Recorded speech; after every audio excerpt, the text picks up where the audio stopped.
Lesson. So this is our EVFM module D quick revision session. So in the next 30 to 40 minutes you will be able to revise module D completely. So friends let's begin. चलिए शुरुआत करते हैं हम लोग अपने पहले module D के पहले यूनिट के साथ जो कि बेस्ट है हाइब्रिड फाइनेंस में। दोस्तों डेप्ट और इक्विटी का कैरेक्टरिस्टिक जिसको कंबाइन किया जाता है सिंगल इंस्ट्रूमेंट में उसे हाइब्रिड सिक्योरिटी कहा जाता है। Hybrid security greater flexibility allow करता है ताकि आप डेप्ट के सर्विस के पेमेंट को पोस्टपोन कर सकते हैं as compared to traditional form of डेप्ट। दोस्तों इक्विटी शेयर कैपिटल किसी कंपनी का एक तरह का कैपिटल होता है जो कि रिप्रेजेंट करता है प्रमोटर्स के द्वारा इन्वेस्टमेंट और वैसे इन्वेस्टर के द्वारा इन्वेस्टमेंट जो जिनका रेजिडुअल क्लेम होता है दोस्तों कैश फ्लो पे। डेप्ट हमेशा मैनेजरियल कंट्रोल से रिलेटेड नहीं होता है और ये फिक्स क्लेम को भी रिफ्लेक्ट नहीं करता कैश फ्लो पे और किसी कंपनी के एसेट पे। दो एक्सट्रीम है फाइनेंस स्पेक्ट्रम का, उसे एक को माना जाता है इक्विटी को कहा जाता है डेप्ट। तो hybrid form of finance middle form होता है दोस्तों, जिसको आप सोच सकते हैं कि it is a combination of equity and dept in their makeup. जो प्रेफरेंस कैपिटल है, वारंट्स है, कन्वर्टेबल डिवेंचर्स है और इन्वेंटिव हाइब्रिड्स है, ये कुछ की फॉर्म्स है हाइब्रिड फाइनेंसिंग के।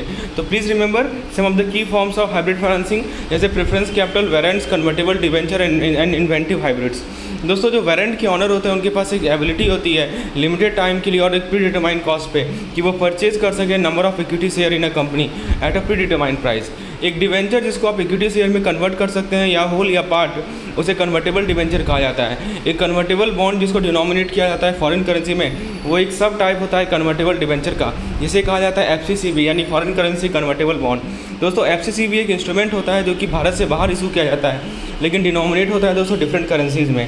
US डॉलर एक मोस्ट कॉमन करेंसीज है जो कि फॉरेन करेंसी कन्वर्टेबल बॉन्ड के लिए यूज़ किया जाता है। हाइब्रिड सिक्योरिटी को इनोवेटिव माना जाता है यदि सिक्योरिटी का जो रिवार्ड है वो कुछ जनरल इकोनॉमिक वेरिएबल से कनेक्टेड है, जैसा कि इंटरेस्ट रेट, एक्सचेंज रेट या कमोडिटीज इंडेक्स।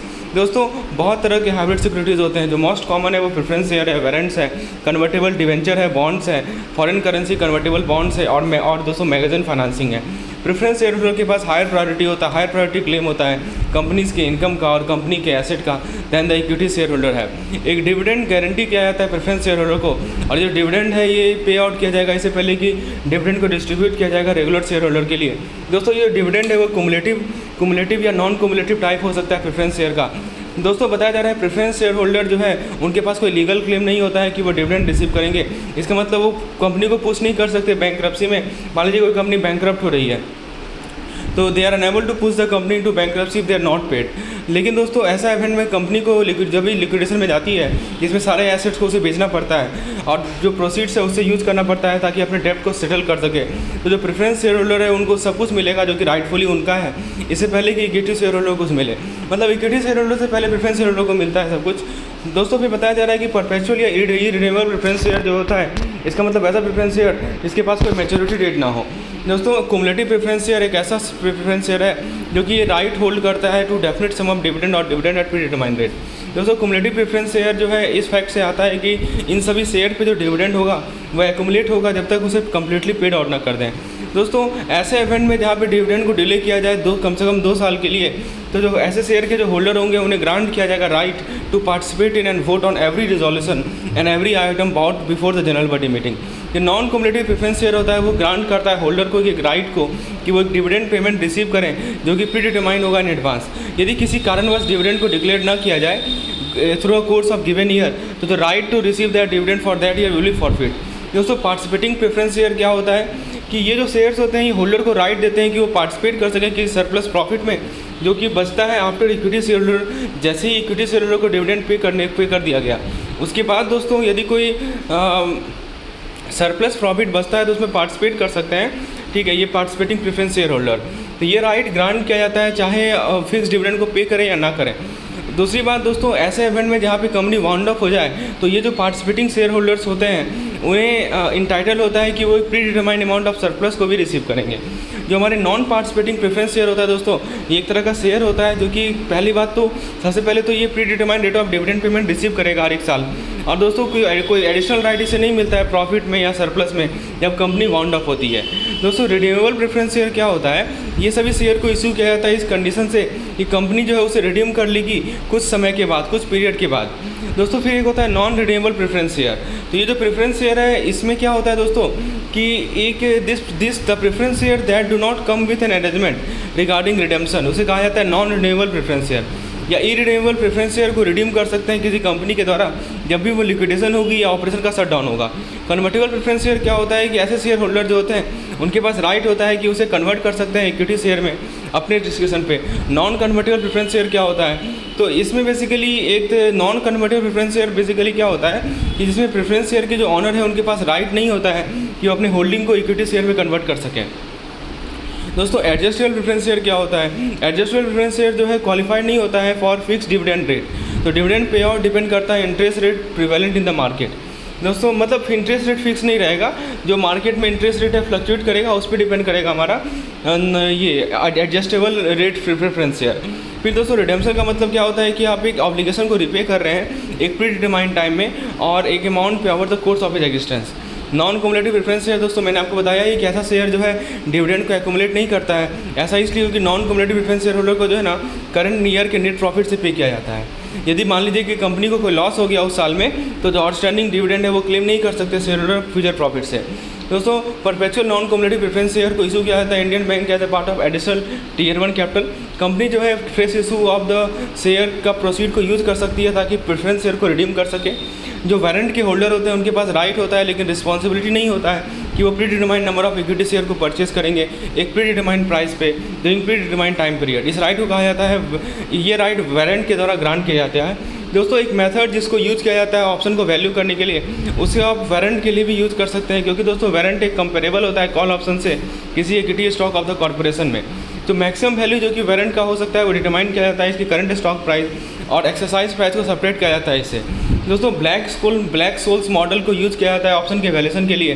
तो वारंट जो कि कॉल ऑप्शन है तो ये मॉडल जो है ब्लैक सोल मॉडल इसे इसका वैल्यूएशन के लिए भी यूज़ किया जाता है। ये मॉडल दोस्तों 5 वेरिएबल को ध्यान में रखता है जैसे volatility, underlying stock price, time, strike price and risk period. Debenture जिसको आप कन्वर्ट कर सकते हैं इक्विटी शेयर में होल्डर के चॉइस पे उसे इंटरनेशनली इशू कर सकते हैं under the heading of convertible debenture. जो कन्वर्जन रेशियो होता है इसका CR कहा जाता है। ये एक एसेंशियल कैरेक्टरिस्टिक है किसी कन्वर्टेबल एसेट का। इस रेशियो को डिफाइन कर सकते हैं कि number of equity share that can be obtain in exchange for debenture upon conversion. दोस्तों FCCB यानी फॉरेन करेंसी कन्वर्टेबल बॉन्ड एक बॉन्ड होता है जो कि करेंसी में इशूड होता है other than the issue of domestic currency. Convertible bond एक हाइब्रिड होता है डेब्ट और इक्विटी इंस्ट्रूमेंट का।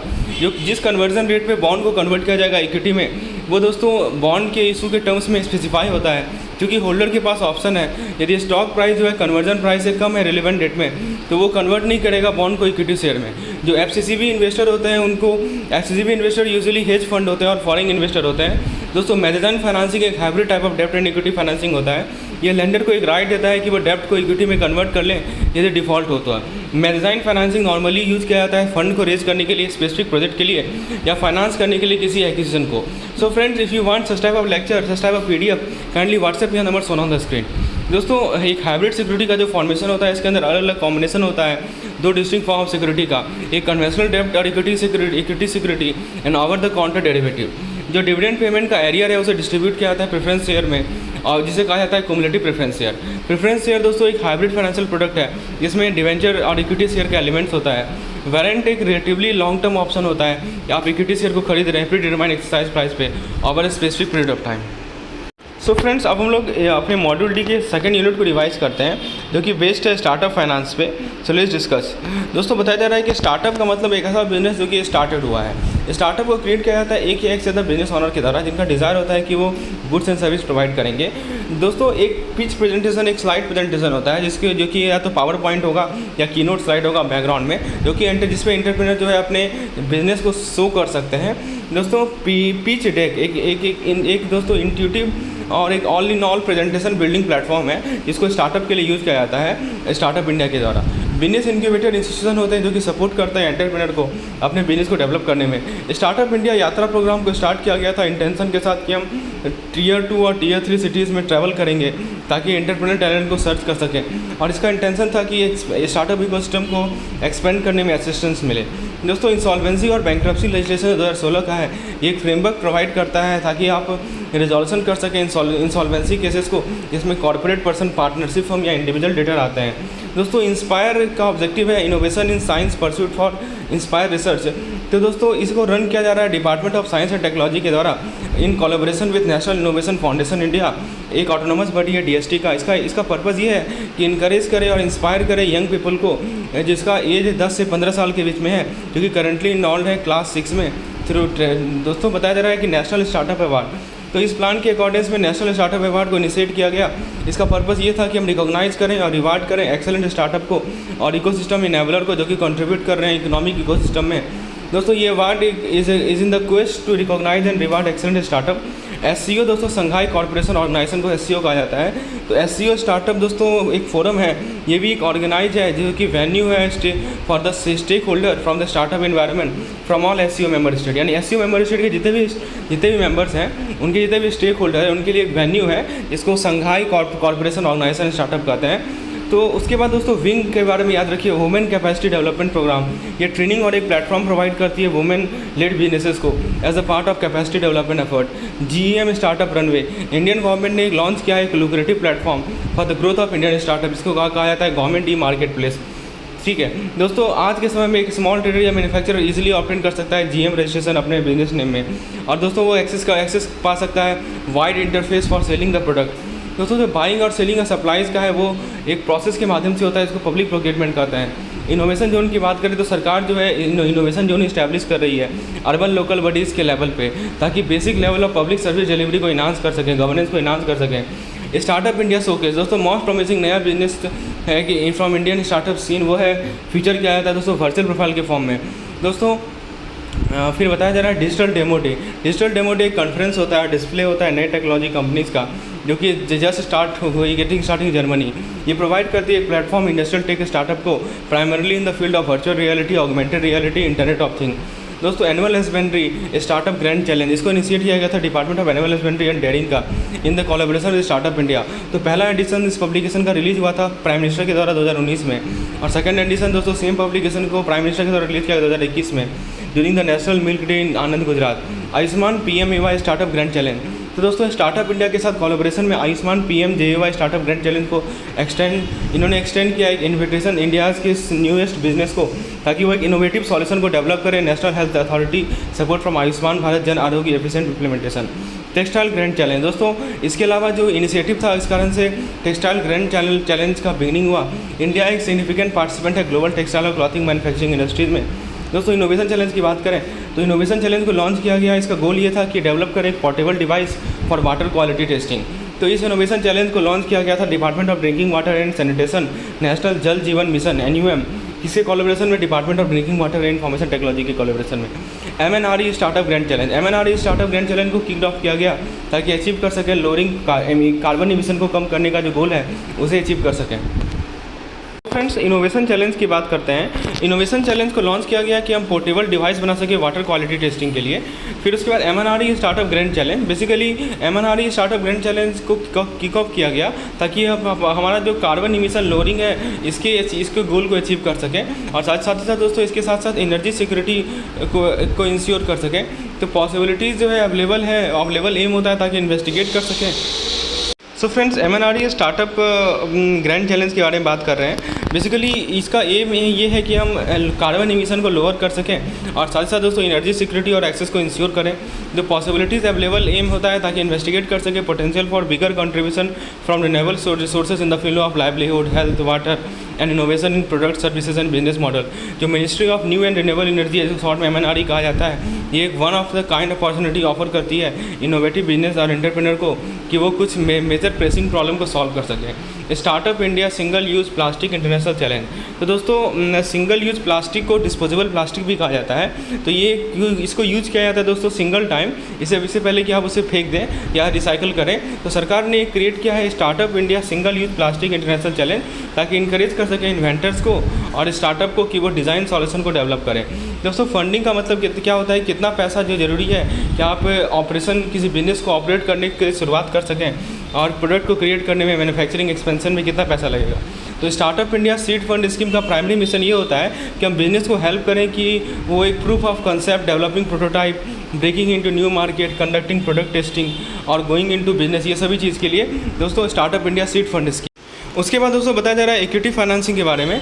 तो इक्विटी फाइनेंसिंग के अंदर क्या होता है कि आप इक्विटी शेयर बेचते हैं किसी कंपनी का इन एक्सचेंज फॉर कैपिटल जिसको प्रोवाइड किया गया। दोस्तों ग्रांट एक इंसेंटिव होता है जो कि फाइनेंशियल होता है, जो कि ग्रांट किया जाता है एक ऑर्गेनाइजेशन के द्वारा दूसरी ऑर्गेनाइजेशन को, ताकि प्रमोट कर सके गोल के अचीवमेंट को या दोस्तों इनकरेज कर सके सुपीरियर परफॉर्मेंस को। आइडिया फेज दोस्तों क्या होता है कि जो एंटरप्रेन्योर है उनके पास बिजनेस कॉन्सेप्ट रहता है अपने दिमाग में और वो वर्किंग उस पर काम करते हैं ताकि उसको रियलिटी में बदल सकें। दोस्तों एक कंपनी को ग्रो करना अपने रिसोर्स के माध्यम से और रिफ्यूज करना किसी आउटसाइड इन्वेस्टमेंट को, एक एग्जांपल है बूट स्ट्रैपिंग का।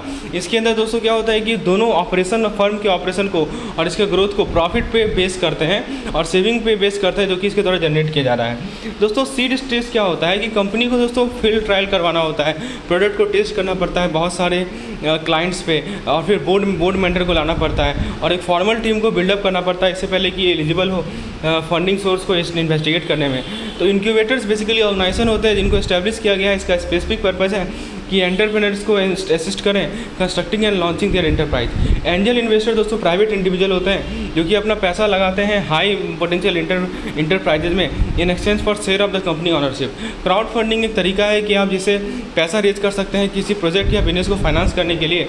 दोस्तों सीरीज ए स्टेज में क्या होता है कि ये जो प्रोसेस का पॉइंट है यहाँ पे मनीज को रेज किया जाता है ताकि आप कंपनी जो है अपने यूजर बेस को डेवलप कर सके, प्रोडक्ट ऑफरिंग कर सके। वेंचर कैपिटल फंड दोस्तों क्या होता है कि पूल ऑफ मनी होते हैं जो कि मैनेज किया जाता है प्रोफेशनल के द्वारा और डेडिकेटेड होते हैं कि वो इन्वेस्टमेंट कर सके कंपनीज़ में जहाँ पर रैपिड डेवलपमेंट हो रहा है। वेंचर कैपिटलिस्ट दोस्तों स्टार्टअप कंपनीज चाहते हैं ताकि उनको ऑनरशिप मिले in exchange for the investment. वो इन्वेस्ट करेंगे, बदले में उन्हें ऑनरशिप मिलेगा। स्केलिंग का मतलब एक ट्रेडिंग स्ट्रेटजी होता है, बाइंग मल्टीपल ऑर्डर खरीदने का एक स्ट्रेटजी होता है स्केलिंग अलग अलग प्राइजेस में। दोस्तों एग्जिट ऑप्शन एक स्टिपुलेशन होता है किसी बिजनेस प्लान में या प्रोजेक्ट में जो कि अलाउ करता है कंपनी को कि वो प्लान को डिसकंटिन्यू करे with limited financial consequence. Company दोस्तों अर्ली स्टेज में तब भी होती है और फिर नया बिजनेस स्ट्रेटजीज को देखती है जो कि फिजिबल हो और स्केलेबल हो। सोयत एक गवर्नमेंट इनिशिएटिव है जो कि प्रमोट कर सके स्टार्टअप को।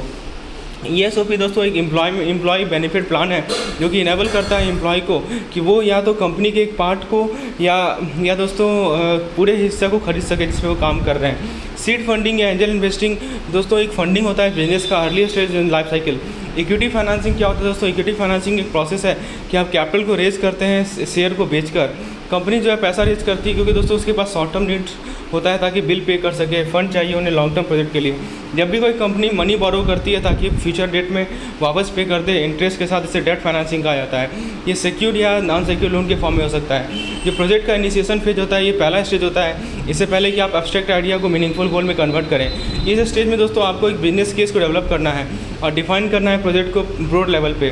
दोस्तों फंडिंग लाइफ साइकिल में क्या होता है कि जैसे एक आइडिया को सरपास किया, आइडिया ने कंसेप्ट स्टेज को सरपास किया, तो अगला स्टेज होता है जिसे सीड स्टेज कहा जाता है। तो ये जो अर्ली स्टेज होता है दोस्तों, एंटरप्रेन्योर अप्रोच करते हैं इन्वेस्टर्स को, इसमें फ्रेंड्स, फैमिली, एंजल इन्वेस्टर सभी होते हैं ताकि दोस्तों फाइनेंशियल सपोर्ट फाइंड कर सकें अपने कंसेप्ट के लिए, अपने प्रोडक्ट के लिए। जो सीरीज ए स्टेज होता है दोस्तों, ये सेकंड स्टेज होता है स्टार्टअप फाइनेंसिंग का और फर्स्ट स्टेज होता है वेंचर कैपिटल फाइनेंसिंग का। तो सीड फाइनेंसिंग से सिमिलर होता है सीरीज ए फाइनेंसिंग, एक तरह का इक्विटी बेस्ड फाइनेंसिंग है। फंड ऑफ फंड एक इन्वेस्टमेंट स्ट्रेटजी है कि आप एक पोर्टफोलियो को होल्ड करें दूसरे इन्वेस्टमेंट फंड का, डायरेक्टली आप स्टॉक में इन्वेस्ट ना करें। जो क्रिएटिविटी है और ओरिजिनलिटी है ये की कॉम्पिटेंसी होता है स्टार्टअप के लिए ताकि वो सक्सेसफुल हो सके। प्लग और प्ले फैसिलिटीज़ और दूसरे कॉमन सर्विस एग्जांपल हैं जिसको कहा जाता है कॉमन सर्विसेज। वैल्यूएशन एक यार्डस्टिक के रूप में यूज़ किया है ताकि वैलिडेट कर सके किसी बिजनेस के सक्सेस को। दोस्तों हम लोग नेक्स्ट यूनिट नंबर 3 हमारे मॉड्यूल डी को रिवाइज करते हैं जो कि private equity and venture capital है। दोस्तों वेंचर कैपिटलिस्ट फ्लोरिश करते हैं हाई रिस्क इन्वायरमेंट में। वेंचर कैपिटलिस्ट दोस्तों फाइनेंशियल बैकिंग प्रोवाइड करते हैं नए बिजनेसेस को जिसके पास कोई एसेट नहीं है। वेंचर कैपिटल के अंदर फाइनेंशियल बैकिंग होता है in addition to the strategy guidelines. जो वेंचर कैपिटलिस्ट होते हैं उनके पास एक एग्जिट स्ट्रेटजी होता है। एक प्राइवेट इक्विटी इन्वेस्टमेंट दोस्तों यूज़ किया जाता है इन्वेस्टिंग कंपनी के द्वारा ताकि अपने फाइनेंस को रिस्ट्रक्चर कर सकें।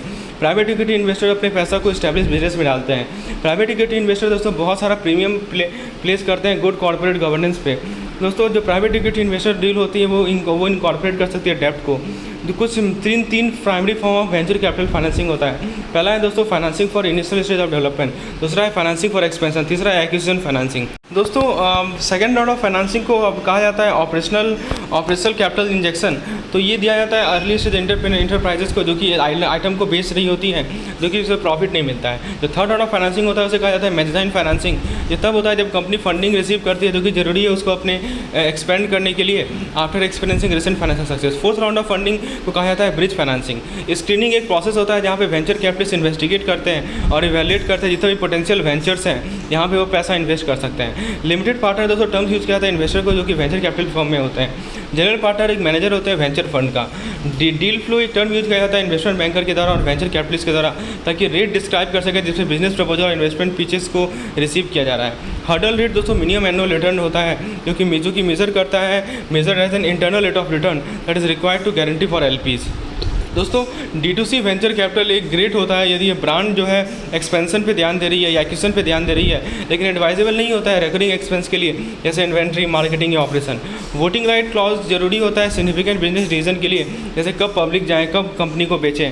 एंटी डाइल्यूशन क्लॉजेस दोस्तों यदि मान लीजिए कि बिजनेस जो है सब्सिक्वेंट राउंड ऑफ फंडिंग को सिक्योर करती है लोअर वैल्यू पे, तो जो नंबर ऑफ शेयर है फंड के द्वारा ऑन किया जाएगा वो चेंज किया जाएगा इस तरीके से कि फंड जो है कंटिन्यू करे same percentage startup.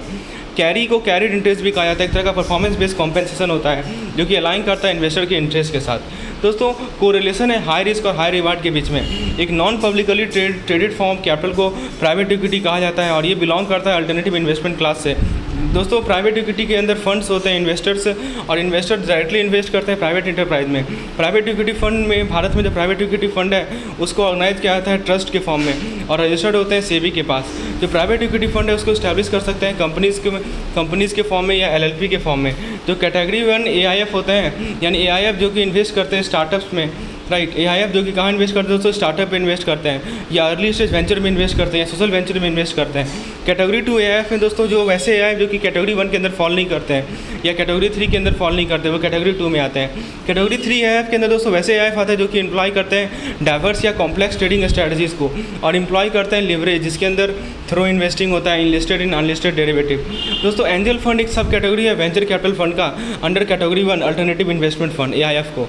Angel investor का मतलब एक ऐसा पर्सन जो कि इन्वेस्ट करता है किसी एंजल फंड में और सेटिस्फाई करता है इनमें से कुछ कंडीशन जैसे कि individual investor who has net tangible asset of at least 2 crore rupees.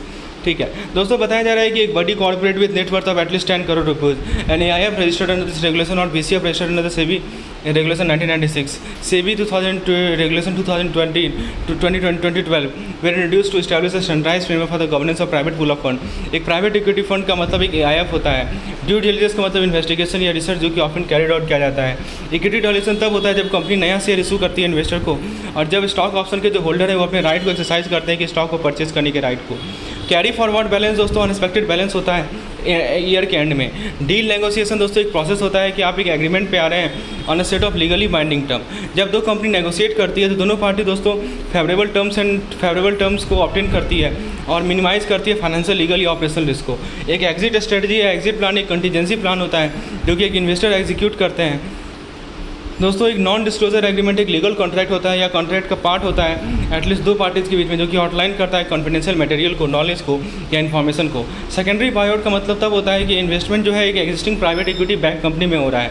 Recapitalisation एक प्रोसेस होता है कि किसी कंपनी के डेप्ट और इक्विटी मिक्सचर को आप रिस्ट्रक्चर करें ताकि कंपनी के कैपिटल स्ट्रक्चर को आप दोस्तों स्टेबलाइज कर सकें। एक ब्रांड न्यू इंडिवियर स्टार्ट किया गया IIT और IIM पास आउट के द्वारा, इसके अंदर कटिंग एज टेक्नोलॉजी को एसोसिएटेड होता है वेंचर कैपिटल के साथ। दोस्तों आर्टिफिशियल इंटेलिजेंस हमारे मॉड्यूल डी का यूनिट नंबर 4 है।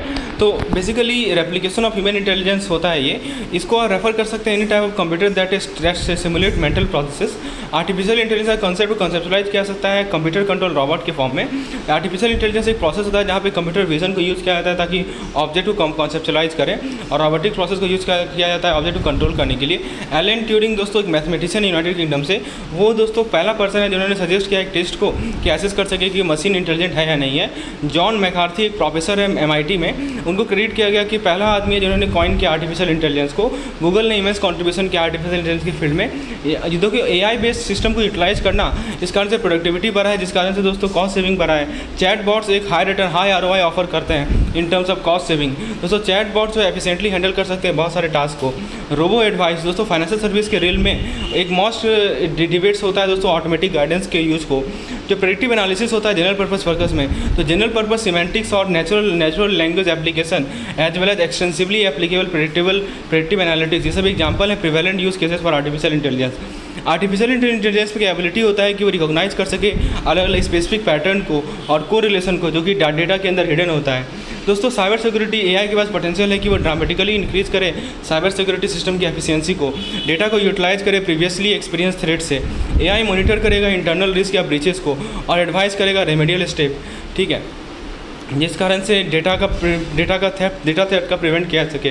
डेटा को एनालाइज करना एक वाइड वैरायटी ऑफ ट्रेडिशनल और नॉन ट्रेडिशनल डेटा सोर्स है, ये मोस्ट इंपॉर्टेंट रोल है जो कि एआई प्ले करता है। एक सॉफ्टवेयर सिस्टम जिसे हाइब्रिड इंफॉर्मेशन सिस्टम कहते हैं, ये क्रिएट किया जाता है ताकि आप बहुत सारे एआई को कंबाइन करें। एक एफिशिएंट लर्निंग सिस्टम को एचआई सिस्टम भी कहा जाता है। एक न्यूरल नेटवर्क एक मेथड होता है एआई में जो कि सिखाता है कि कंप्यूटर को कि कैसे डेटा को प्रोसेस करें एक तरीके से जो कि ह्यूमन ब्रेन से इंस्पायर्ड हो। दोस्तों केटसी बायस ऑफ अलेक्जेंड्रिया, इनको क्रेडिट किया गया कि इन्होंने अर्लियर सेल्फ कंट्रोल मशीन को डेवलप किया। दोस्तों आर्टिफैक्ट का डेफिनेशन बताया जा रहा है। नॉबर्ट विनियर को वाइडली रिगार्ड किया जाता है seminal figure in the development of control theory. Public awareness जो कि आर्टिफिशियल इंटेलिजेंस मशीन पॉसिबल वो स्पार्क किया गया winner best selling book cybernetics.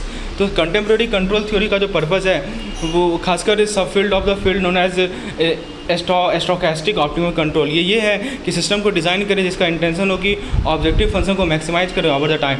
Rational agent का जो स्टडी होता है इसे कहा जाता है आर्टिफिशियल इंटेलिजेंस। एक रैशनल एजेंट दोस्तों इसमें पर्सन हो सकती है, कंपनी, मशीन या सॉफ्टवेयर का पीस हो सकता है। दोस्तों एक एआई सिस्टम के अंदर एक एजेंट होते हैं, एक एनवायरनमेंट होता है जहाँ पे ऑपरेट होता है। एक एजेंट का जो सराउंडिंग होता है वो एनवायरनमेंट होता है जिसके अंदर सब कुछ होता है। दोस्तों इन्वायरमेंट वहाँ होता है जहाँ पे एजेंट लिव करते हैं, ऑपरेट करते हैं। एक इंटेलिजेंट एजेंट दोस्तों कैपेबल होता है प्लानिंग का। दोस्तों बताया जा रहा है कि इंटेलिजेंट एजेंट जो कि कैपेबल होता है प्लानिंग का, वो एक रिप्रेजेंटेशन क्रिएट करता है करंट स्टेट ऑफ वर्ल्ड का। लर्निंग मेथड्स को रिइंफोर्समेंट कहा जाता है, वहाँ पे एजेंट को रिवार्ड किया जाता है एवरेट रिप्लाई के लिए और डिसिप्लिन किया जाता है एवरेट वन के लिए। ट्रांसफर लर्निंग तब होता है जब स्किल जो लर्न किया गया एक प्रॉब्लम को सॉल्व करने के लिए उसे आप यूटिलाइज करते हैं कम्प्लीटली डिफरेंट चैलेंज के लिए। रोबोटिक्स दोस्तों एक्सटेंसिव यूज़ करता है एआई का आज के ज़माने में। रॉबोट जो है लोकलाइजेशन को यूज़ करता है ताकि अपने सराउंडिंग को मैप कर सके और डिटरमाइन कर सके कि कहाँ पे वर्ल्ड में है। दोस्तों एक जो प्रोसेस होता है कि आप एक मूवमेंट जो आपको बेसिक कंपोनेंट में रिड्यूस करें, जैसे इंडिविजुअल जॉइंट मूवमेंट में इसे मोशन प्लानिंग कहा जाता है। कंप्लाइंट मोशन इस तरह का मूवमेंट होता है जिसके अंदर मूविंग होता है और साथ साथ फिजिकल टच को रिटेन करते हैं किसी ऑब्जेक्ट में। जो tools and technique AI use करती है वो क्या क्या है, जैसे search and optimization, logic, probabilistic method. दोस्तों आर्टिफिशियल इंटेलिजेंस का मतलब एक मशीन होती है जिसके पास एजुकेट किया जाता है ताकि लोगों की तरह सोच सके। एआई को finance, health care, institute, surveillance, social media में यूज़ किया जाता है। आर्टिफिशियल इंटेलिजेंस दोस्तों कंप्यूटर का क्रिएशन होता है आर्टिफिशियल ब्रेन के साथ। एआई कंप्यूटर विजन को यूज़ करती है ताकि कॉन्सेप्चुलाइज कर सके ऑब्जेक्ट को, और रोबोटिक्स को यूज़ करती है ताकि कंट्रोल कर सके और उसे मूव कर सके। एजुकेटर्स और कॉग्निटिव साइंटिस्ट के इन्होंने intelligent computer assisted instance CAI को प्रपोज किया है, जहाँ पे कंप्यूटर को डिज़ाइन किया जाएगा ताकि वो ट्यूटर के रूप में काम करे। मशीन लर्निंग एक सब फील्ड है आर्टिफिशियल इंटेलिजेंस का जो कि डील करते हैं सिस्टम से जो कि एक्वायर कर सकते हैं अपने नॉलेज को, पैटर्न को एक्सट्रैक्ट करके। डीप लर्निंग एक मेथड है जो आर्टिफिशियल इंटेलिजेंस में जो कि कंप्यूटर को सिखाता है कि कैसे वो डेटा को प्रोसेस करें जो कि ह्यूमन ब्रेन से इंस्पायर्ड है। रोबोटिक्स इंजीनियरिंग का ब्रांच होता है जिसके अंदर conception, design, manufacturing and operation होता है रोबोट का। गूगल रैंक ब्रेन एक सिस्टम है जो गूगल के द्वारा जो कि बेटर अंडरस्टैंड कर सकते हैं likely user intent of a search query. Q flow एक ओपन सोर्स प्लेटफॉर्म है मशीन लर्निंग के लिए। दोस्तों एआई प्लेटफॉर्म पाइपलाइन से आप इम्प्लीमेंट कर सकते हैं MLOP by providing a platform जहाँ पे आप ऑर्केस्ट्रेट कर सकते हैं दोस्तों steps in your workflow as a pipeline. दोस्तों होल्ड फॉर एमी एक गूगल फ़ोन फीचर है that will listen to the other side of the phone call and identify when a customer service agent has picked up the phone. दोस्तों chatbot एक computer program होता है जो कि simulate करता है और प्रोसेस करता है ह्यूमन कन्वर्सेशन को। एक क्लासीफायर एक किसी मशीन लर्निंग में जो क्लासीफायर होती है वो एक एल्गोरिथम होती है जो कि ऑटोमेटिकली ऑर्डर करती है, कैटेगराइज करती है डेटा को वन और मोर सेट ऑफ क्लास। दोस्तों रोबो एडवाइज़र क्या होता है? Robo adviser basically class of financial adviser होते हैं जो कि फाइनेंशियल एडवाइस प्रोवाइड करते हैं और इन्वेस्टमेंट मैनेजमेंट ऑनलाइन प्रोवाइड करते हैं। दोस्तों साइबर सिक्योरिटी एक एप्लीकेशन है टेक्नोलॉजी का, प्रोसेस का और कंट्रोल का, ताकि सिस्टम, नेटवर्क और प्रोग्राम को कंट्रोल कर प्रोटेक्ट कर सकें। साइबरनेटिक्स कंसर्न है सर्कुलर कैजुअल प्रोसेसेस, लेकिन दोस्तों इम्बॉडीड इसको इकोलॉजिकल, टेक्नोलॉजिकल, बायोलॉजिकल, कॉग्निटिव और सोशल सिस्टम में भी इंक्लूड किया गया है साइबरनेटिक्स को। स्टैटिस्टिकल लर्निंग मेथड एक सेट ऑफ टूल्स होता है ताकि आप डेटा को समझ सकें। ये टूल दोस्तों दो क्लासेस में आता है, एक सुपरवाइज लर्निंग और एक अनसुपरवाइज लर्निंग। दोस्तों मॉड्यूल डी के यूनिट 5 है business analytics and management tool. Business analytics का मतलब स्किल, टेक्नोलॉजी और प्रैक्टिस का combination. Statistical analysis most common method है और बिजनेस एनालिसिस का ऑब्जेक्टिव है कि आप डिटरमाइन करें कि कौन सा डेटा सेट वैल्यूएबल है। जब आप एप्रोप्रिएटली अप्लाई करेंगे तो बिजनेस एनालिटिक्स को यूज़ कर सकते हैं accurate prediction of the future events का। दोस्तों बताया जा रहा है कि 1980 और 1990 में data warehousing, business intelligence और एनालिटिक्स टेक्नोलॉजी ये डेवलप हुआ। 1995 तक दोस्तों फर्स्ट इंटरनेशनल कॉन्फ्रेंस और knowledge discovery and data mining को हेल्ड किया गया मॉन्ट्रियल में। जो हमारा association for advancement of artificial intelligence है, जो कि होस्ट किया conference on annual basis for subsequent 3 year. तो ये ऑर्गेनाइजेशन है जो कि रिस्पॉन्सिबल है स्पॉन्सरिंग द इवेंट। बीए को यूज़ किया जाता है दोस्तों डेटा को एनालाइज करने के लिए, पैटर्न फाइंड करने के लिए, की परफॉर्मेंस इंडिकेटर पे ध्यान रखने के लिए, अपनी डिसीजन को बैक करने के लिए, सपोर्ट करने के लिए। दोस्तों 4 प्राइमरी अप्रोच होते हैं बिजनेस एनालिटिक्स का। तो जैसे देखिए, जब आप अप्लाई करते हैं इन 4 तरह के एनालिटिक्स को, तो डाटा क्लिनलाइज होगा, एग्जामिन होगा। डिस्क्रिप्टिव एनालिटिक्स के अंदर इंटरप्रिटेशन होता है हिस्टोरिकल डेटा का और की परफॉर्मेंस इंडिकेटर का। डायग्नोस्टिक एनालिसिस फोकस करता है प्रीवियस परफॉर्मेंस में, ताकि समझ सके कि कौन सा फैक्टर जो है पार्टिकुलर ट्रेंड को ड्राइव कर रहा है। प्रेडिक्टिव एनालिटिक्स दोस्तों प्रैक्टिस होता है कि आप स्टैटिस्टिक्स को अप्लाई करें ताकि एस्टिमेट कर सकें और इवैल्यूएट कर सकें फ्यूचर आउटकम को by employing a statistical model. Prescriptive analysis दोस्तों इस अप्रोच में डेटा को यूज़ किया जाता है प्रीवियस परफॉर्मेंस पे, ताकि रिकमेंडेशन कर सकें कि कैसे सिमिलर सिचुएशन को मैनेज किया जाएगा फ्यूचर में। दोस्तों इस तरह का बिजनेस एनालिटिक्स का पर्पज़ ये है कि अलग अलग सॉल्यूशन को मैच कर सकें immediate requirement of the customer. Business analytics के एलिमेंट्स होते हैं data mining, text mining, data aggregation, forecasting, data visualisation. दोस्तों डेटा माइनिंग एक प्रोसेस होता है कि आप बिग डेटा के थ्रू सर्च कर सकते हैं ताकि फाइंड कर सकें पैटर्न को और एक रिलेशनशिप को। जो आपका मीनिंगफुल इन्फॉर्मेशन को एक्सट्रैक्ट करने का जो प्रोसेस होता है डेटा सेट से, उसे डेटा माइनिंग कहा जाता है। दोस्तों KDD की क्या होता है, नॉलेज डिस्कवरी एंड डेटाबेस। दोस्तों डेटा माइनिंग और नॉलेज डिस्कवरी और डेटा माइनिंग 2 अलग अलग कंसेप्ट है। डेटा माइनिंग जो अच्छे से तरीके से किया जाएगा वो हेल्प कर सकता है प्लानिंग में और मैनेजमेंट ऑफ नंबरस एलिमेंट। तो डेटा माइनिंग का जो प्रोसेस को 4 स्टेप में डिवाइड कर सकते हैं: data collection, data preparation, data mining process, interpretation, analysis of data. जो कॉमन डेटा माइनिंग होता है वो केस को यूज़ करता है, जो कि इनेबल किया जाता है मल्टीपल टेक्निक से पैटर्न रिकॉग्निशन में। एनोमैली डिटेक्शन दोस्तों आइडेंटिफाई करते हैं आउटलायर वैल्यूज़ को डेटा सेट में। क्लस्टरिंग डेटा माइनिंग एप्लीकेशन का एक पार्ट है। रिग्रेशन एक कैलकुलेटिंग, रिग्रेशन क्या होता है दोस्तों, प्रेडिक्टेड डेटा वैल्यू को कैलकुलेट करना होता है based on set of variable. इस सीक्वेंस और पाथ एनालिसिस में डेटा को माइंड किया जाता है ताकि आप पैटर्न को देख सकें। इन्फॉर्मेशन रिट्रीवल को IR कहा जाता है। एक प्रोसेस होता है कि आप लोकेट कर सकें और डिलीवर कर सकें पर्टिनेंट डेटा को या डॉक्यूमेंट को। दोस्तों टोकनाइजेशन का मतलब एक प्रोसेस होता है कि आप एक लेंथी पीस ऑफ टेक्स्ट को सेपरेट करते हैं इंडिविजुअल सेंटेंसेस में। स्टेमिंग के अंदर क्या होता है कि आप प्रीफिक्सेस और सफिक्सेस को रिमूव करते हैं वर्ड से। नेचुरल लैंग्वेज प्रोसेसिंग दोस्तों NLP एक ऑप्शूट होता है कॉम्पिटिशनल लिंग्विस्टिक का, जो कि ड्रॉ किया जाता है technique from varieties of field. Summarization दोस्तों कंडेंस करना होता है लेंथी पैसेज को एक कंसाइज और लॉजिकल ओवरव्यू में। दोस्तों पार्ट ऑफ स्पीच टैगिंग में एक मेथड होता है जहाँ पे टैग को असाइन किया जाता है प्रत्येक टोकन को एक डॉक्यूमेंट में। टेक्स्ट कैटेगराइजेशन दोस्तों एक टास्क होता है जिसको टेक्स्ट क्लासिफिकेशन भी कहते हैं। ये रिस्पॉन्सिबल होता है कि आप टेक्स्ट डॉक्यूमेंट को एनालाइज करें और क्लासीफाई करें उन्हें। सेंटिमेंट एनालिसिस दोस्तों एक टास्क होता है जो कि आइडेंटिफाई करता है पॉजिटिव या नेगेटिव सेंटिमेंट किसी इंटरनल या एक्सटर्नल डेटा सोर्स से। इन्फॉर्मेशन एक्सट्रैक्शन, जब भी आप एक वैराइटीज ऑफ डॉक्यूमेंट से सर्च करेंगे तो इन्फॉर्मेशन एक्सट्रैक्शन दोस्तों पर्टिनेंट पीस ऑफ डेटा को सामने लाता है। दोस्तों फीचर सेलेक्शन दोस्तों एक प्रोसेस होता है कि इंपॉर्टेंट फीचर को आप सेलेक्ट करें।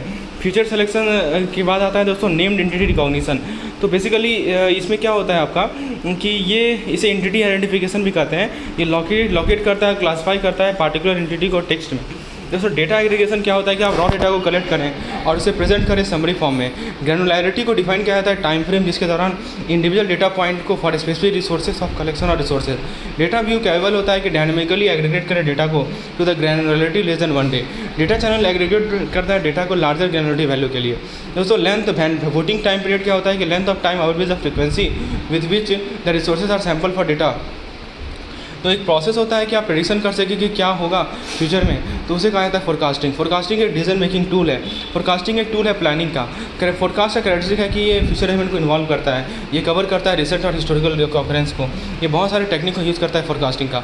तो the complete set of DNA का स्टडी होता है एक पर्सन में या दूसरे ऑर्गेनिज्म में। डेटा क्लीनिंग एक प्रोसेस होता है कि आप फिक्स करें या रिमूव करें इनकरेक्ट, करप्टेड और इनकरेक्टली फॉर्मेटेड डेटा को। हैडूप एक ओपन सोर्स सिस्टम है जो कि स्टोर करता है और एनालाइज करता है लार्ज डेटा सेट को on cluster of commodity hardware. And NoSQL database non relational database system होता है जिसके अंदर दोस्तों फिक्स स्कीम नहीं होता है। मैप रिड्यूस एक की कंपोनेंट हैडूप फ्रेमवर्क होता है और ये फ्रेमवर्क दोस्तों 2 अलग अलग पर्पज सर्व करता है। पहला स्टेप होता है मैपिंग और दूसरा स्टेप होता है रिड्यूसिंग। दोस्तों ये अनदर रिसोर्स नेगोशिएटर, इसको YARN कहा जाता है। तो ये बेसिकली एक दूसरा कंपोनेंट है हैडूप सिस्टम का और द सेकंड जनरेशन। स्पार्क एक open generation cluster computing platform framework है जो कि एक इंटरफेस प्रोवाइड करता है प्रोग्रामिंग कंप्लीट क्लस्टर। दोस्तों टैबलू एक प्लेटफॉर्म है for end to end data analytics जो कि इनेबल करता है कि आप प्रिपेयर करें, एनालाइज करें, कोलैबोरेट करें और अपने इंसाइट को शेयर करें। दोस्तों पैकेट स्नाइपिंग मेथड को रेफर किया जाता है दोस्तों कि एज ए टैगलेस डेटा कैप्चर और passive network capture. Link redirection एक इंपॉर्टेंट टूल है जिसको यूज कर सकते हैं आप किसी मोबाइल विजिटर की एक्टिविटी को ट्रैक करने के लिए। एक मेथड है जिसको रिलायबली क्लिक को रिकॉर्ड कर सकता है from marketing operation. HTTP headers analysis provide करता है information on variety of fundamental aspect. IP address analysis दोस्तों IP एड्रेस के बेसिस पे देखिए हमारे जो ऑपरेटर्स के इंटरनल गेटवे डिवाइस हैं इनकी IP एड्रेस के बेसिस पे एक ऑपरेटर डेटाबेस को यूटिलाइज किया जाता है ताकि ऑपरेटर कंट्री ऑफ ऑरिजिन को डिटरमाइन कर सकें। बिजनेस एनालिटिक्स दोस्तों स्किल टूल्स और प्रैक्टिसेस का मिक्सचर होता है जिसको यूज़ किया जाता है डेटा को एनालाइज करने के लिए। डेटा माइनिंग दोस्तों सर्च करते हैं बहुत सारे डेटा सेट में ताकि फाइंड कर सकें पैटर्न और रिलेशनशिप। टेक्स्ट माइनिंग या डिस्कस। फोरकास्टिंग क्या होता है हमने देखा। मोबाइल वेब एनालिटिक्स को रिस्पॉन्सिबल वेब एनालिटिक्स भी कहा जाता है।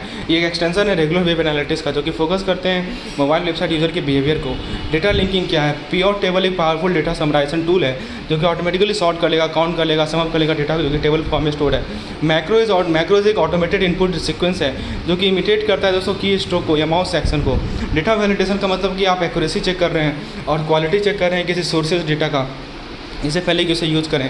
बिग डेटा एक डेटा होता है जिसके अंदर बहुत सारे वैराइटीज़ होते हैं। वेब और मोबाइल एनालिटिक्स दोस्तों मोबाइल एनालिटिक्स डेटा गैदर करता है मोबाइल ऐप से, जबकि वेब एनालिटिक्स या प्रोडक्ट एनालिटिक्स दोस्तों सारे इन्फॉर्मेशन को यूजर के एक्सपीरियंस से पुल आउट करता है। प्लेटफॉर्म एक ग्रुप ऑफ टेक्नोलॉजीज है जिसको यूज़ किया जाता है base upon which other application are developed. Tracking को यूज़ किया जाता है ताकि आप एक्सपेंड कर सकें या कॉन्टैक्ट कर सकें amount of text on a page. Corning एक प्रोसेस होता है कि आप ऐड करें या सब्ट्रैक्ट करें space between specific pair of characteristics. फिर दोस्तों यूनिट नंबर 6 है ग्रीन एंड सस्टेनेबल फाइनेंसिंग। तो बेसिकली ग्रीन फाइनेंसिंग में ध्यान एक सोशियो इकोनॉमिक फैक्टर नहीं आता है। क्लाइमेट फाइनेंसिंग का मतलब एक सबसेट होता है ग्रीन और इन्वायरमेंटल फाइनेंसिंग का। जो मोस्ट इंक्लूसिव फ्रेज है वो सस्टेनेबल फाइनेंस है, इसमें सभी तरह के फाइनेंसिंग एक्टिविटीज़ आते हैं। दोस्तों ग्रीन बॉन्ड एक तरह का फाइनेंशियल इंस्ट्रूमेंट होता है जिसको इशू किया जाता है कंपनी के द्वारा ताकि पैसा रेज कर सके इन्वेस्टर से। ग्रीन बॉन्ड एक ग्लोबल फिनोमेना है जिसको फर्स्ट इंट्रोड्यूस किया गया था यूनाइटेड स्टेट में। 2017 में दोस्तों सेबी ने गाइडलाइन इशू किया था ग्रीन बॉन्ड पे। ग्रीन बॉन्ड एक तरह का अनसिक्योर्ड डेब्ट इंस्ट्रूमेंट है जिसको यूज़ किया जाता है ग्रीन प्रोजेक्ट को फाइनेंस करने के लिए। जो इशूअर ग्रीन बॉन्ड के इशूअर होते हैं उनका जो कमिटमेंट होता है तो कि वो प्रोसीड को यूज़ करेंगे sales of the bond to finance और रिफाइनेंस ग्रीन प्रोजेक्ट। दोस्तों बॉन्ड जिसको भारत से बाहर इशू किया जाता है उसे डिनोमिनेट किया जाता है इंडियन रुपीज़ में रहा जाता है लोकल करेंसी। जो ब्राउन इकोनॉमी होता है वैसे इकोनॉमिक ग्रोथ को कहते हैं जो कि लार्जली डिपेंड होता है environmentally destructive form of activities पे। ग्रीन वॉशिंग एक कम्युनिकेशन होता है और मार्केटिंग स्ट्रेटजी होता है जो कि कंपनी अडॉप्ट करती है। इसके अंदर दोस्तों इकोलॉजिकल आर्गूमेंट को पुट फॉरवर्ड किया जाता है। इन्वायरमेंटल फाइनेंसिंग एक फील्ड होता है जिसके अंदर जिसमें फाइनेंस विद इन फाइनेंस जो कि एम्प्लॉय करते हैं market based environment policy instrument को। सस्टेनेबल फाइनेंसिंग का मतलब एक प्रोसेस होता है कि आप इन्वायरमेंटल सोशल और गवर्नेंस जिसको ESG कहते हैं ESG कंसिडरेशन को अकाउंट में लें। ESG क्राइटेरिया दोस्तों सेट ऑफ स्टैंडर्ड्स होते हैं कंपनी ऑपरेशन के लिए जो कि सोशली कॉन्शियस इन्वेस्टर यूज़ करते हैं पोटेंशियल इन्वेस्टमेंट को स्क्रीन करने के लिए। इन्फॉर्मेशन एसिमेट्री दोस्तों स्टडी से डील करता है study of the decision in transaction. Climate risk एक पोटेंशियल होता है क्लाइमेट चेंज का ताकि एडवर्स कॉन्सिक्वेंस होगा ह्यूमन या इकोलॉजिकल सिस्टम के लिए। ISO 14001 एक इंटरनेशनल स्टैंडर्ड है जो कि स्पेसिफाई करता है best practices for organisation environmental management system. Green wash एक कंपनी का अटेम्प्ट है ताकि इन्वायरमेंटल इमेज को इंप्रूव कर सकें as a means of promoting itself in its product. दोस्तों coal is not a renewable source of energy and Yes Bank was the first India bank to issue green bond in India. So दोस्तों last chapter है हमारा special purpose acquisition company. तो एक company जो कि किसी commercial operation को carry out नहीं करती है उसे इनकॉर्पोरेट किया जाता है purely purpose of raising capital through IPO, इसे कहा जाता है SPAC। तो दोस्तों एक ब्लैंक चेक कंपनी एक डेवलपमेंट स्टेज कंपनी होती है, इससे कोई स्पेसिफिक बिजनेस प्लान नहीं होता है, पर्पज़ नहीं होता है। दोस्तों SPAC एक ऑर्गेनाइजेशन होती है जो कि फॉर्म किया था इन्वेस्टर के द्वारा स्पॉन्सर के द्वारा जिनका एक्सपीरियंस है स्पेसिफिक इंडस्ट्री या बिजनेस में। दोस्तों SPAC का 3 डिफरेंट स्टेक होल्डर होते हैं स्पॉन्सर इन्वेस्टर और टारगेट। स्पॉन्सर दोस्तों SPAC को क्रिएट करने का जो प्रोसेस होता है वो स्पॉन्सर से स्टार्ट होता है। इनका कंट्रीब्यूशन जो SPAC में होता है जिसमें नॉन रिफंडेबल फी के फॉर्म में आता है बैंकर को। SPAC चार्टर एक डॉक्यूमेंट होता है जो कि स्टैब्लिश करता है पब्लिक शेयर को as well as founder share include an anti dilution modification. दोस्तों सिक्योरिटीज़ परचेज एग्रीमेंट स्पॉन्सर और SPAC एक सिक्योरिटी परचेज एग्रीमेंट में इंटर करते हैं जो कि फाउंडर शेयर को प्रोवाइड करता है इशू करता है स्पॉन्सर ऑफ द SPAC। जो DSPAC ट्रांजेक्शन होता है वैसा ट्रांजेक्शन होता है प्राइवेट कंपनी पब्लिक जाती है मर्ज करती है स्पेशल पर्पज एक्विजिशन कंपनी के साथ। स्पेशल पर्पज एक्विजिशन कंपनी को SPAC भी कहा जाता है। दोस्तों SPAC इन्वेस्टर को one of the kind opportunity provide करती है ताकि वो मैनेजमेंट टीम में इंगेज कर सके दोस्तों बहुत सारे फैक्ट्स हैं एसपीएससी कैरी करती है। तो दोस्तों कंपनी पब्लिक जाती है ट्रेडिशनल आईपीओ रूट से, ये टिपिकली टाइम कंज्यूमिंग और चैलेंजिंग इंटरव्यूअर है। एसपीएससी की इमरजेंसी के साथ दोस्तों एक वाइबल अल्टरनेटिव मिला है जिसने स्पीड अप कर दिया है पेस को, इस पर कंपनी कैपिटल को रेज कर सकती है। एसपीएससी ने पॉसिबल कराया है इस बिजनेस को कि पब्लिक कैपिटल को एक्सेस कर सके। एसपीएससी दोस्तों not going any time soon and there is good chance that they will provide major benefit to the investor. तो दोस्तों ये था हमारा मॉड्यूल डी का कंप्लीट रिवीजन का। कैसा लगा आपको वीडियो बिल्कुल कमेंट सेक्शन में लिखिए। यदि आपको किसी पीडीएफ मॉक टेस्ट वीडियोज़ की रिक्वायरमेंट है for AVFM kindly WhatsApp number soon on the screen. धन्यवाद।